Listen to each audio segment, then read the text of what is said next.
Saint نے خاتون کو اغوا یا سرعام برہنہ کرنے والے کو پناہ دینے پر سزائے موت ختم کرنے کا بل منظور کر لیا ہے۔ سینٹ نے فوجداری قوانین میں ترمیم کا بل کثرت رائے سے منظور کیا، جس کے تحت خاتون کو اغوا یا سرعام برہنہ کرنے والے کو پناہ دینے پر سزائے موت ختم کر دی جائے گی۔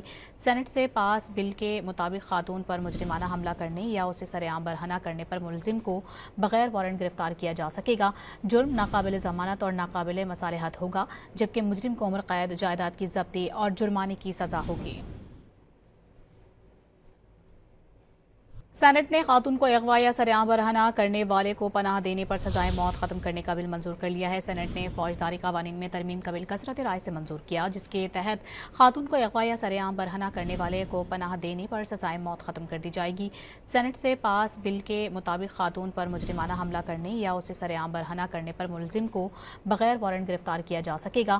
جرم ناقابل ضمانت اور ناقابل مصالحت ہوگا، جبکہ مجرم کو عمر قید، جائیداد کی ضبطی اور جرمانے کی سزا ہوگی۔